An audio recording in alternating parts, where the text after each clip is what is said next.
Shopping is hard, right? But there's a better way. Stitch Fix online personal styling makes it easy. I just give my stylist my size, style, and budget preferences. I order boxes when I want and how I want. No subscription required. And she sends just for me pieces, plus outfit recommendations and styling tips. I keep what I love and send back the rest. It's so easy. Personal styling for everyone. Get started today at stitchfix.com/Spotify. That's stitchfix.com/Spotify.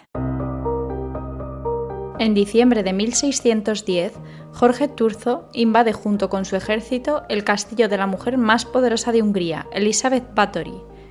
Lo que descubre cambia la historia para siempre. El castillo está repleto de cadáveres en diferentes estados de descomposición.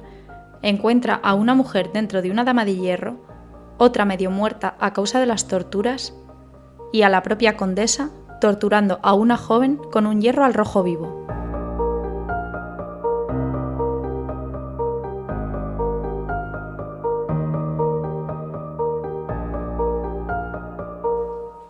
Bienvenidos a Criminología en Serie, mi nombre es Alejandra Lavín y hoy voy a hablaros de otra petición. Esta ha sido por parte de una gran amiga mía que me escucha cada jueves, así que estoy encantada de ser yo quien satisfaga su curiosidad. Y ya sabéis, si se os antoja algún caso, soy toda oídos. Hoy vamos a adentrarnos en la Hungría de la Edad Media, en un caso que intercala leyenda, magia y realidad, y que cada vez es más diferente a la historia que nos han contado siempre. ¿Es posible que la condesa sangrienta ya no sea tan sangrienta? Todos la hemos conocido siempre como Elisabeth Báthory, pero en realidad su nombre es Báthory Erzsébet. En primer lugar porque en Hungría el apellido va delante del nombre y en segundo porque Erzsébet es su nombre real. Lo que pasa es que siempre lo hemos conocido en su versión inglesa llamándola Elizabeth y hay en ocasiones que hasta tiene su versión española con Isabel. Los Báthory son un poderoso clan en la época medieval con sus orígenes en el año 900 después de Cristo. Según la leyenda, un antepasado de Elizabeth llamado Vitus mató a un dragón que aterrorizaba a un condado húngaro. Recibió el poder como recompensa del condado de Ixed y el apellido Báthory, que irónicamente, ya que nuestra protagonista de hoy no lo cumple, significa buen héroe. En 1325 la corona les otorgó su primer escudo, que consta de 3 puntiagudos dientes sobre un fondo rojo y todo ello rodeado por un dragón. Elizabeth no es la primera ni la única que despierta el escándalo y las habladurías en la familia Báthory. Su tía Clara Báthory es acusada de tener un amante y pedirle matar a su esposo. Después también es acusada de asfixiar a su segundo marido. Se dice que es la culpable de enseñar magia negra a Elizabeth. Por si no fuera poco, también está emparentada con el vampiro más famoso del mundo, Vlad el Empalador, también conocido como Drácula.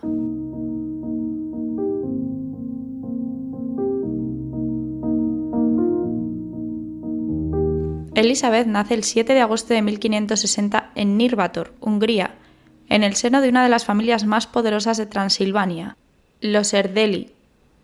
Desde ya pido perdón por la pronunciación de ciertos nombres porque de momento no me ha dado por el húngaro, así que me imagino que meteré bastante la pata. Elizabeth es hija de los condes Jorge Báthory y Ana Báthory. Entre ellos son primos. El matrimonio tiene 4 hijos y Elizabeth es la segunda. Como ya hemos dicho, viene de un linaje de familia noble e incluso están emparentados con la realeza. Su abuelo materno es Esteban Báthory y su tío materno es Esteban Báthory I, príncipe de Transilvania y rey polaco entre 1575 y 1586. Con 6 años sufre de ataques epilépticos, fuertes migrañas y parece ser que de ciertos desequilibrios psicológicos. Tiene muchos cambios de humor y un carácter muy complicado. Ya desde niña tiene costumbre de tratar mal a los sirvientes, aunque esto no es extraño teniendo en cuenta que en la época son considerados lo más bajo en el orden social y un trato violento hacia ellos por parte de los amos es considerado como algo normal.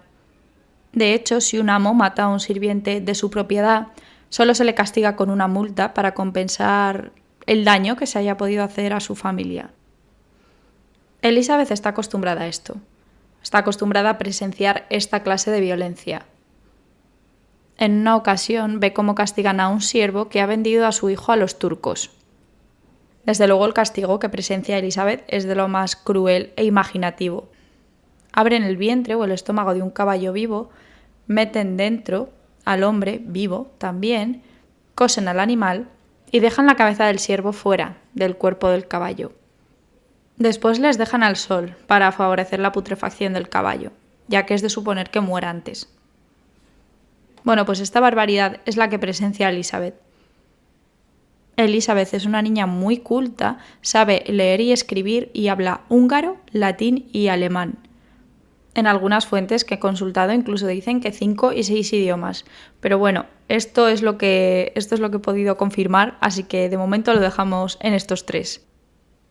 También se forma en esoterismo y alquimia. Esto a lo mejor no nos parece del todo extraño en esta época, lo de saber leer, escribir y saber 3 idiomas, pero estamos hablando de una época en la que incluso el rey de Hungría es analfabeto. Así que nos podemos dar cuenta de la importancia que tiene que una mujer, y además una mujer, esté tan bien formada. Con 11 años sus padres la comprometen con su primo, el conde Ferenc Nadasdy, hijo del primer ministro de Hungría. Y se dice que 2 años después, con 13 años, y aún sin haberse casado, se queda embarazada o bien de un criado o de un joven de la aldea. No se sabe con certeza, en cualquier caso no es alguien de alta cuna, y en aquella época tener un hijo ilegítimo y que encima el padre sea de un orden social inferior, pues no está muy bien visto. Como sacrificio por haber dejado embarazada a Elizabeth, primero le castran y después le lanzan a una jauría de perros, de la cual obviamente no sale vivo. Lo último que se sabe de este embarazo es que Elizabeth es enviada a un castillo para dar a luz y no se vuelve a saber nada más del bebé. El 8 de mayo de 1575 se casa con su primo. Para que os hagáis una idea de la importancia de estas dos familias, acuden 5.000 personas a la boda. Elizabeth, en contra de la convención social, mantiene su apellido de soltera por ser más antiguo y poderoso que el de su marido. Esto no está muy bien visto en la familia de Ferenc y se niegan a llamarla Báthory, llamándola siempre por el apellido de su marido. Se instalan en el castillo de Katice, que actualmente se encuentra en Bratislava, Eslovaquia. Se instalan con la suegra de Elizabeth, Úrsula, y con algunos de sus parientes. En esta época, Hungría está ocupada en su mayor parte por el Imperio Otomano, por lo que Ferenc va continuamente a la frontera para combatir contra los turcos, lo que hace que Elizabeth se quede siempre sola con Úrsula y los parientes de su esposo. Ferenc es apodado como el Caballero Negro en la guerra por ser un fiero guerrero. Tortura a sus prisioneros de las maneras más horribles e incluso juega al fútbol con sus cabezas. El único contacto que tienen marido y mujer en estos largos periodos de tiempo es a través de correspondencia. Y en estas cartas siempre hay alguna línea que otra en la que Ferenc aconseja a Elizabeth sobre cómo disciplinar y castigar a los sirvientes del castillo. Uno de los métodos que además Elizabeth pone en práctica es dejar a los criados desnudos a la intemperie en invierno, echarles un cubo de agua por encima y obligarles a permanecer quietos. De este modo creaba auténticas estatuas de hielo humanas. Otra de las torturas aconsejadas por su marido consiste en untarles de miel para que se les acerquen las abejas y los insectos y les acaben picando. Durante los primeros 10 años de matrimonio, Elizabeth y Ferenc están casi sin verse, pero en uno de esos encuentros consigue quedarse embarazada. En 1585 nace Ana, su primera hija, y a lo largo de los años tienen otros 3 hijos más, Úrsula, Catalina y Pablo. Este último hijo nace en 1598. Son criados por una institutriz, ya que Elizabeth debe dedicarse a administrar los bienes de su marido y los suyos propios. Alrededor de 1601, Ana Darbolia, también conocida como Darbulia, una mujer con una posición destacada en la familia Nadasdy, se convierte en confidente de Elizabeth. Se dice que se convierte en una mujer aún más cruel con la presencia de Ana y que todo lo que aprende sobre métodos de tortura, aparte de lo que sabe a través de la correspondencia con su marido, se lo enseña a ella. Se rodea también de 3 mujeres brujas, Dorotea, Helena y Piroska. Brujas que no serían brujas, seguramente serían matronas o curanderas o algo parecido. Ya sabemos que en aquella época todo lo que no se comprendía y más asociado a una mujer era brujería. En 1604 su marido fallece, parece ser que súbitamente, después de una batalla. Lleva ya algún tiempo, por lo menos un año, con una especie de parálisis en las piernas y finalmente acaba muriendo. Esto hace que Elizabeth se quede con varias propiedades repartidas por toda Hungría, convirtiéndose así en la mujer más rica y poderosa de la tierra. Cuando Ferenc fallece, Elizabeth tiene 44 años y hace lo que lleva esperando muchos años, echa a su suegra del castillo junto con los parientes de su esposo. Se queda sola con sus criados y sus brujas y con múltiples propiedades repartidas por toda Hungría, pero se queda casi sin lo más importante, sin un ejército, ya que a la muerte de su marido se desmoviliza. Los soldados en esta época son mercenarios, no dependen de un estado y luchan para quien mejor les pague. El caso es que Elizabeth, por poder, les podía haber pagado, pero o no quiere o no lo considera necesario.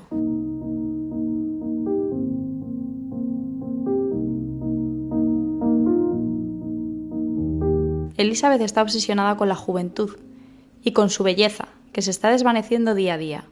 Cuenta la leyenda que un día paseando vio a una anciana y se burló de ella. La anciana la maldijo, diciendo que un día sería como ella. Elizabeth está a punto de descubrir su ansiado remedio para la belleza eterna. Una de las criadas, una noche, le está cepillando el pelo. Le da un tirón sin querer y Elizabeth, como siempre, paga con la criada su ineptitud con una violencia extrema. La abofetea con tal fuerza que le hace sangrar por la nariz. Unas gotas de sangre caen sobre el dorso de su mano y se da cuenta de repente que esa parte de la mano se vuelve más tersa y blanquecina. Rápidamente consulta con sus brujas qué es lo que pasa. Ellas le dicen que la sangre de las jóvenes vírgenes tiene poderes rejuvenecedores. En ese momento manda desangrar a la criada para bañarse en su sangre.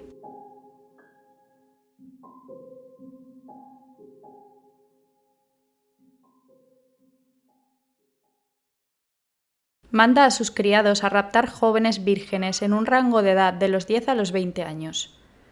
Las tortura y desangra y se baña en su sangre. También se dice que practica el canibalismo, que incluso una vez ordena a una chica cocinar su propia carne y probarla, y que practica multitudinarias orgías con sus sirvientes, sirvientas y las chicas que secuestra. Después son golpeadas, quema los genitales, algunas con velas, carbones y hierros al rojo vivo, y bebe la sangre directamente mediante mordiscos en las mejillas, hombros o el pecho. Los cadáveres les entierran en el jardín del castillo o ya por los alrededores, cuando comienza a quedarse sin sitio. Alrededor de 1608, apoya económicamente a su primo Gábor Báthory I para que sea príncipe de Transilvania. Él posteriormente empieza una guerra con los alemanes, lo que no le sienta muy bien al rey Matías II de Hungría. E inmediatamente esta circunstancia hace que Elizabeth se sitúe como oponente del rey, a riesgo de ser acusada de traición. En esta tesitura en la que ella no tiene un ejército y tiene en contra al rey, se ve prácticamente obligada a no salir de su castillo y a aislarse aún más. Las campesinas en los pueblos aledaños empiezan a escasear, por lo que por 1609 comienza a instruir jóvenes de la baja nobleza en su castillo como una excusa para seguir practicando estas torturas. No es raro en esta época que se reúnan las mujeres en los castillos con intención de aprender a bordar, aprender idiomas o a bailar, por ejemplo. Recordemos que Elizabeth es una mujer muy instruida que puede ser capaz, y no sería raro, de enseñar a otras jóvenes ciertos comportamientos sociales.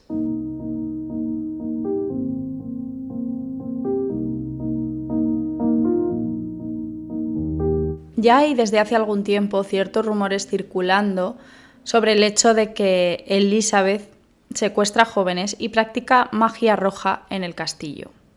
Este tipo de magia se caracteriza por el uso de la sangre y los tejidos vivos y también puede realizarse a través del sexo, lo que podría coincidir con las orgías que organiza Elizabeth. Pues bien, como decíamos, los rumores ya llevan un tiempo circulando, pero cuando empiezan a desaparecer y a morir jóvenes de la nobleza, la cosa cambia. Ya se empieza una investigación por parte del rey Matías II. Y ante las preguntas de los familiares de las jóvenes, Elizabeth siempre dice que mueren de cólera. Da la casualidad de que cada vez que van sacerdotes al castillo a dar la extrema unción a las chicas, siempre tienen el cuerpo tapado. Elizabeth solo les deja que las vean la cara. El rey envía a un primo, pero enemigo aférrimo, de Elizabeth, a investigar. Después de un tiempo de investigación, invade el castillo de su prima el 19 de diciembre de 1610, como ya hemos dicho, desprotegido militarmente. Cuando él y su ejército entran al castillo, se encuentran a una mujer en un cepo, con los huesos de la cadera rotos. A esto no le dan importancia, porque no es extraño que a una sirvienta se la castigue de esta manera. Cuando entra en el castillo, se encuentra a una mujer muerta y a otra muy mal herida, y muriendo por lo que parece tortura. También hay una docena más retenidas en las mazmorras, y una joven dentro de una dama de hierro. También encuentran múltiples cuerpos en descomposición dentro del castillo y exhuman cerca de 50 cadáveres de sus alrededores. Los rumores de Elizabeth en este momento van desde que su primo se la encuentra torturando a una muchacha con un hierro al rojo vivo a que se está bañando en una bañera llena de sangre. También se encuentran los supuestos diarios de la condesa donde afirma haber matado a 650 mujeres. Entre 1610 y 1611 declaran más de 300 personas en contra de Elizabeth. Testigos, sirvientes y víctimas supervivientes. Una de las mujeres que sobrevive, Ana, dice que la condesa la ha golpeado brutalmente, pero que ha sido uno de los sirvientes el que la ha torturado cortándole la piel. Más tarde cambia su versión y dice que la condesa le ha cortado la mano. Casualmente, después de esta declaración, Turzo compensa a la muchacha con una granja y una carga de trigo. Otra testigo asegura que golpeaba a las mujeres brutalmente, hasta que formaba grandes charcos de sangre, pero que nunca la ha visto bañarse en ella. Uno de sus hombres de confianza asegura que acuchilló los dedos de una joven, apuñaló sus brazos, quemó sus manos y no paró hasta matarla. El juicio es en 1612 en Vička, también en la actual Eslovaquia. Elizabeth se niega a declarar, acogiéndose a su estatus, y no se presenta en el juicio. No se la puede procesar debido a su origen noble. Juan Ucupari, el mayordomo, testifica que en su presencia se ha asesinado como mínimo a 37 mujeres solteras de entre 11 y 26 años. Todos los que han ayudado a Elizabeth de una u otra manera son declarados culpables de brujería, asesinato y cooperación en los hechos. Son decapitados y quemados, menos las brujas. Las brujas son torturadas. Las arrancan los dedos con tenazas al rojo vivo por haberlos empapado en sangre de cristiano y son quemadas vivas. Katrina, que con 14 años era una de las ayudantes más jóvenes de Elizabeth, salva su vida, pero recibe 100 latigazos. Finalmente, Elizabeth es encerrada en sus aposentos. Tapian las puertas y las ventanas y solo hay un agujero por el que le pasan comida. La condena lleva aparejada la confiscación de sus bienes y pasan al patrimonio real. Matías II se queda con todas sus riquezas y propiedades. El 31 de julio de 1914, Elizabeth ya lleva 4 años encerrada y se pone muy enferma. Se permite que pasen 2 sacerdotes a verla para que exprese sus últimas voluntades, en las cuales dice que los pocos bienes que la quedan pasen a sus hijos. El 21 de agosto de 1614, uno de los carceleros descubre el cuerpo boca abajo de la condesa. Ha muerto con 54 años. Cuando se da la tesitura de tener que enterrar a Elizabeth, la gente de alrededor no quiere que esté enterrada cerca de ellos y menos en lugar santo, por lo que finalmente es enterrada en la cripta de la familia Báthory, en Exet, al noreste de Hungría. 2 años después, sus hijos son condenados por traición, por haber ayudado a Elizabeth años atrás a su primo Gábor I. Una de sus primas, Ana, también es torturada en 1618 por el mismo motivo, pero sobrevive. y la mayor parte de los Báthory que quedan tienen que huir a Polonia. Ahora vamos a hablar sobre una de las teorías cada vez más extendida sobre la condesa sangrienta. No hay ninguna evidencia contemporánea en el hecho de que Elizabeth se bañara en la sangre de sus víctimas, que se las comiera y mucho menos de que matase a tantísima gente. Una de las posibles explicaciones que se han dado a por qué la cifra era tan alta es que las personas que declaraban en aquel momento eran analfabetas y no eran conscientes de la magnitud de la cifra de la que estaban hablando. También hay que tener en cuenta que muchas de las confesiones en contra de Elizabeth fueron arrancadas mediante tortura y que mucha gente tenía muchos intereses en quitarse a Elizabeth del medio. Otro dato más que puede apoyar esta teoría es que el objeto con el que supuestamente Elizabeth quemaba a las chicas es un hierro que se utilizaba para cauterizar las heridas en la época. Y otros muchos testigos dijeron que Elizabeth no las quemaba, sino que las intentaba curar. Todo esto no quiere decir que Elizabeth no matase a ningún sirviente.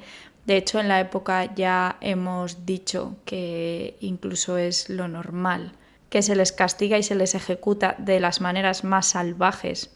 Y también pudiera ser que le gustara el sadismo, que practicara dichas orgías, que incluso practicase magia con ayuda de sus supuestas brujas, pero de esto a ser la asesina más prolífica de la historia.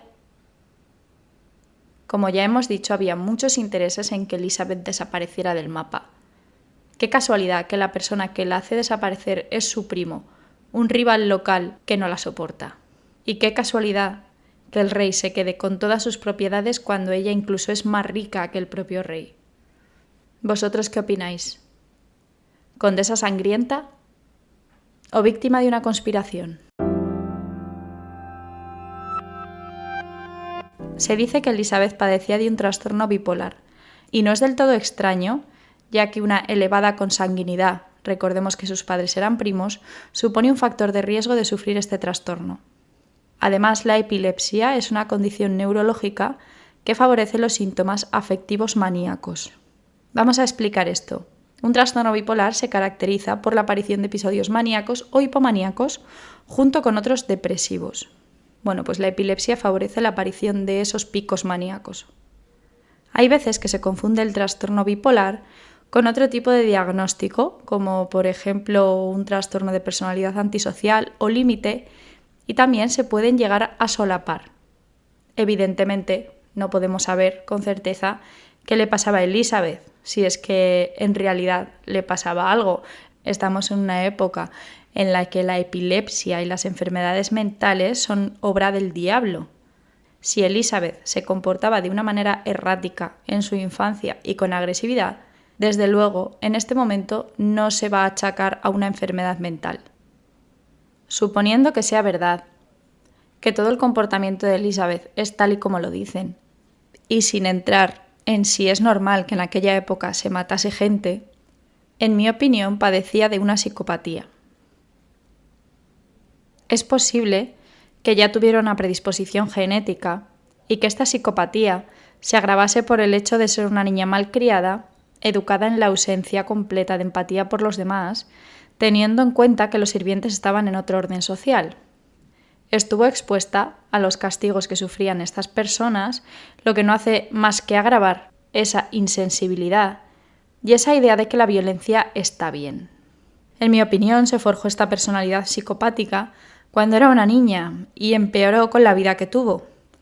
El casarse tan joven, expuesta seguramente a relaciones sexuales forzadas, el hostigamiento por parte de su suegra, el pasar la mayor parte del tiempo en un castillo sola y aislada y que fue empeorando con el tiempo. La cosa fue a más todavía cuando su marido murió. Es posible que terminase de explotar del todo esa personalidad porque le afectara su muerte, o es posible que ya no tuviese que esconder más sus deseos de torturar y matar.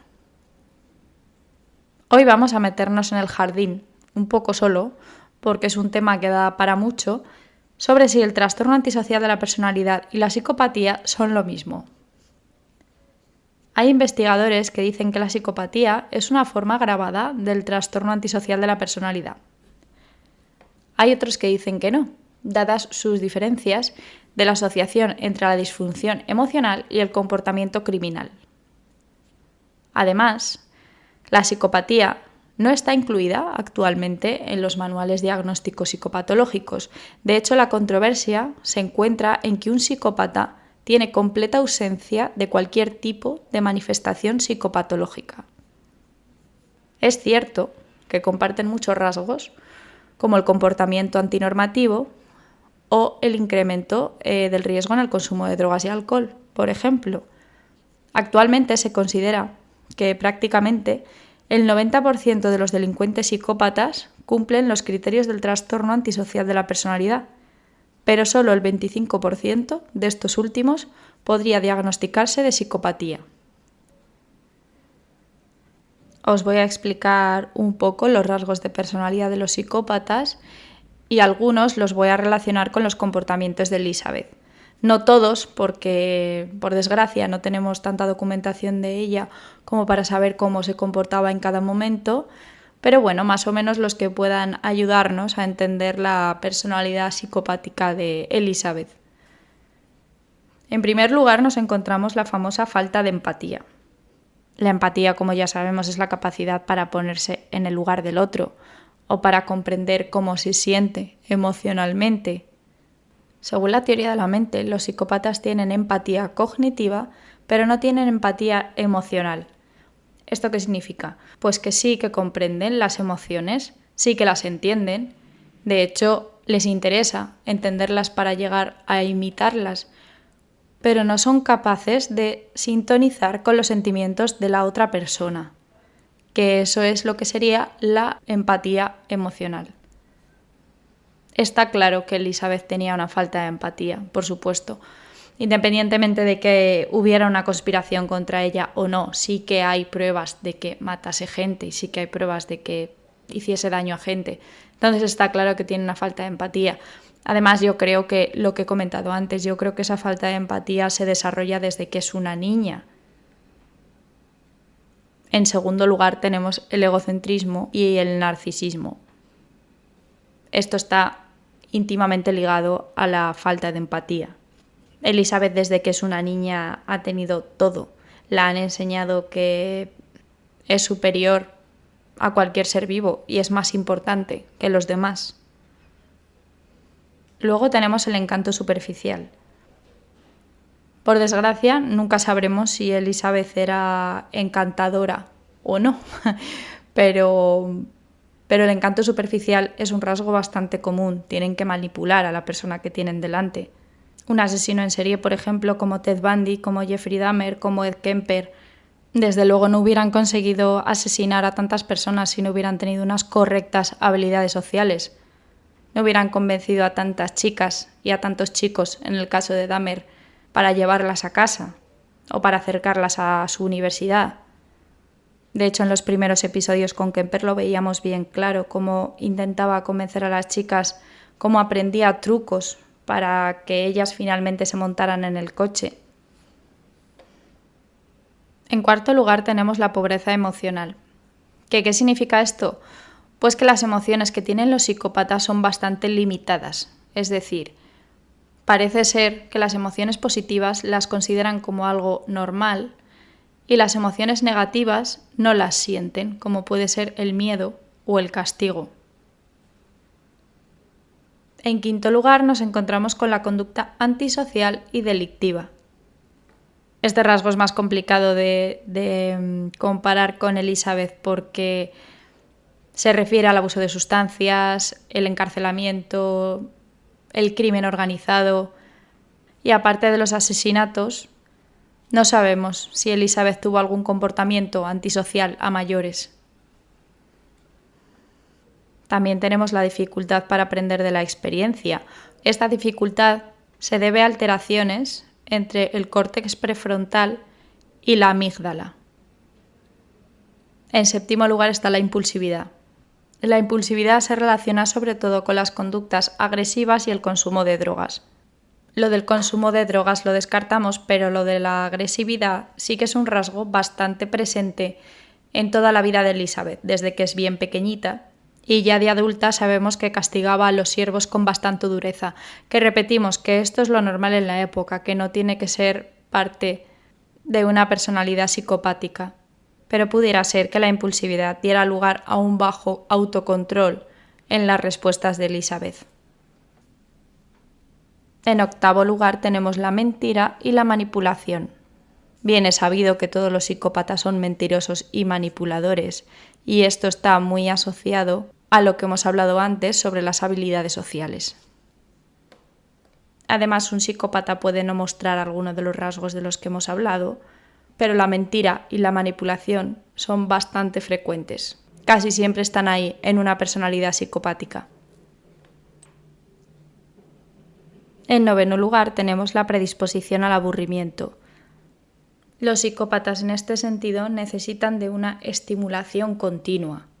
Si es verdad que Elizabeth es la psicópata que se dice que es, sí que podría haber llegado a presentar una predisposición al aburrimiento, estando en un castillo prácticamente toda su vida sola y disfrutando de hacer daño a los demás, cuadraría el que hubieran sido tantísimas víctimas. También tenemos el estilo de vida parasitario, muy ligado a la manipulación y el egocentrismo, en el que los psicópatas tienden a aprovecharse de los demás. Este estilo de vida parasitario está más ligado al aprovecharse de los padres económicamente, al aprovecharse de un amigo, de una pareja. Entonces, no veo yo que Elizabeth tenga precisamente un estilo de vida parasitario en el sentido económico, por lo menos.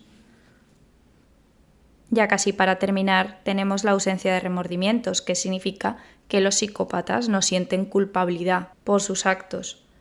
Y vuelvo a repetir lo mismo de antes. Si Elizabeth es la asesina que se dice que es, obviamente no tenía remordimientos. No hubiera podido matar a tantas personas si hubiera tenido remordimientos. Además, esto está muy ligado a la falta de empatía. Y ya para terminar, por fin, está la promiscuidad sexual. Los psicópatas suelen tener muchas parejas que duran muy poco tiempo. Se dice que Elizabeth era muy promiscua y que organizaba muchas orgías. Si esto es verdad, este rasgo, por supuesto, también cuadraría con ella.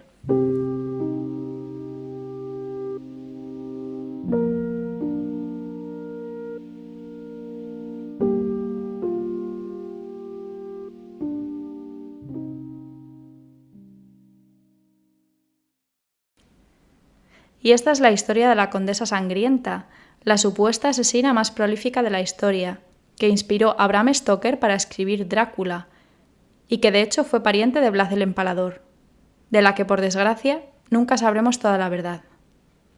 ¿Qué opináis vosotros? ¿Víctima, verdugo o víctima y verdugo? Gracias por acompañarme un día más en Criminología en Serie. Espero que os haya gustado y espero vuestros comentarios en iVoox, Spotify y Twitter. A lo largo de la semana subiré fotos y curiosidades del caso de Elizabeth Bathory, la Condesa Sangrienta. Soy Alejandra Lavín, esto es Criminología en Serie y os espero la semana que viene.